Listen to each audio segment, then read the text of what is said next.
మెడ్ plus లో అదే medicine అదే క్వాలిటీ, మార్కెటింగ్ డిస్ట్రిబ్యూషన్ ఇంకోటి అంటూ వీళ్ళకి అదనపు ఛార్జీలు ఉండవు. అందువల్లే 50 to 80% డిస్కౌంట్ లో మనకు అందిస్తున్నారు.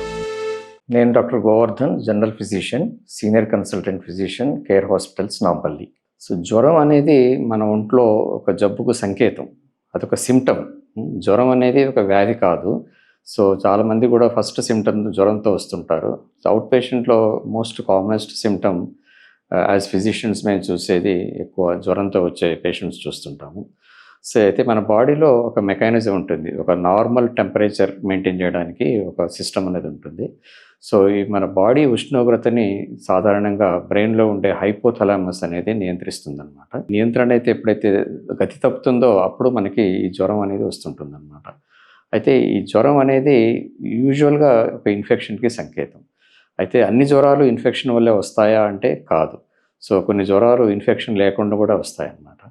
అయితే ఇన్ఫెక్షన్ లేని కారణాలు యూజువల్గా ఒకసారి బాడీలో క్యాన్సర్ ఉన్నా కానీ జ్వరం వస్తుంటుంది.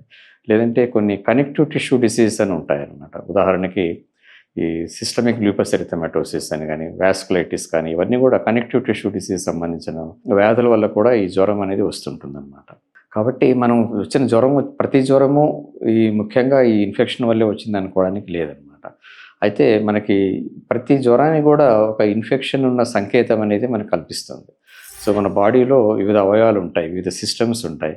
ఇప్పుడు లంగ్స్, రెస్పిరేటరీ సిస్టమ్ ఉంటుంది, అలాగే జెనిటో యూరినరీ సిస్టమ్ ఉంటుంది, కిడ్నీస్ సంబంధించి, సో లివర్ ఉంటుంది, సో ఇలాగే మన అబ్డామిన్ ఉంటుంది. సో ఏ ఆర్గన్ సంబంధించిన ఇన్ఫెక్షన్ అయిన వల్ల మనకి జ్వరం వచ్చే అవకాశం ఉంటుంది అన్నమాట.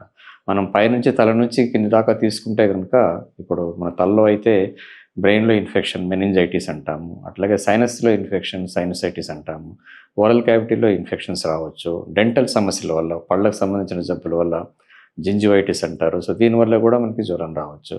అలాగే ఇంకా కిందికి వెళ్తే లంగ్స్, ఊపిరితిత్తుల్లో, సో రెస్పిరేటరీ సిస్టమ్, చాలా సర్వసాధారణంగా వచ్చే జ్వరము మనకి రెస్పిరేటరీ సిస్టమ్ ఇన్వాల్వ్మెంట్ వల్ల వస్తుందన్నమాట. ఫ్లూ జ్వరాలు, ఇన్ఫ్లుయెంజా అంటాం అనమాట. ఇవి సీజనల్ వ్యాధులు. ఇవి మామూలుగా ఈ వర్షాకాలం కానీ, చలికాలం కానీ, ఈ సీజన్లో ఇన్ఫ్లుయెంజా అనేది ఎక్కువగా ఉంటుందన్నమాట. సో ఇవి ఫ్లూ జ్వరాలు అనేవి వైరల్ ఇన్ఫెక్షన్స్ వల్ల వస్తాయన్నమాట. అలాగే న్యూమోనియా వల్ల రావచ్చు అనమాట. టీబీ, ట్యూబర్క్లోసిస్ వల్ల కూడా రావచ్చు. ఇవన్నీ కూడా రెస్పిరేటరీ సిస్టానికి సంబంధించిన జబ్బులు. అలాగే మన పొట్టలోకి వెళ్తే, అబ్డామిన్లోకి వెళ్తే కనుక ముఖ్యంగా లివర్కి సంబంధించి వైరల్ హెపటైటిస్ కానీ, లివర్ యాబ్సెస్ కానీ, దీనివల్ల కూడా జ్వరం రావచ్చు.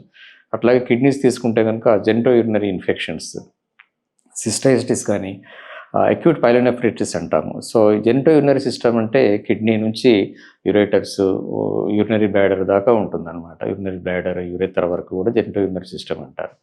సో ఈ జెనిటో యూరినరీ సిస్టంలో ఏ భాగానికి ఇన్ఫెక్షన్ వచ్చినా కానీ మనకి జ్వరం వచ్చే అవకాశం ఉంటుందన్నమాట. కిడ్నీలో ఉంటే అక్యూట్ పైలోనెఫ్రైటిస్ అంటాము, బ్లాడర్లో ఉంటే సిస్టైటిస్ అంటాము. సో ఈ విధంగా మనం ఇన్వాల్వ్ అయిన ఆర్గన్ని బట్టి దానికి ఒక పేరు అనేది ఇవ్వడం జరుగుతుంటుంది అనమాట. సో జ్వరం అనేది మామూలుగా వచ్చే జ్వరాలకి అంత బెంబోలు పడిపోవాల్సిన అవసరం లేదు. సర్వసాధారణంగా జ్వరం కాని కారణము మామూలుగా 2-3 రోజుల్లో ఉండే జ్వరాలు అన్నీ కూడా వైరల్ ఫీవర్స్గా ఉంటాయి అన్నమాట. కాబట్టి దాని గురించి ఈ వెంటనే డాక్టర్ని సంప్రదించాల్సిన అవసరం ఉండదు. సాధారణంగా పారాసెటమాల్ ట్యాబ్లెట్స్ చూసుకొని 24 to 48 hours వరకు మనము వాటిని గమనించవచ్చు అనమాట. అయితే ఒకసారి అతి తీవ్రమైన జ్వరం అంటే హైపర్ పైరెక్సియా అంటారు.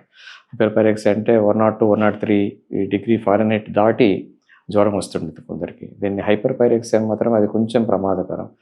ముఖ్యంగా హీట్ స్ట్రోక్, మనము వడదెబ్బలకి అట్లాంటప్పుడు, సో ఈ హీట్ స్ట్రోక్ అనేది దాంట్లో హైపర్ పైరెక్సియా వస్తుంది. అలాగే కొన్ని ఎండోక్రైన్ డిజార్డర్స్, థైరోటాక్సికోసిస్, ఇట్లాంటి జబ్బుల్లో కూడా ఈ హైపర్ పైరెక్సియా అని వస్తుందన్నమాట.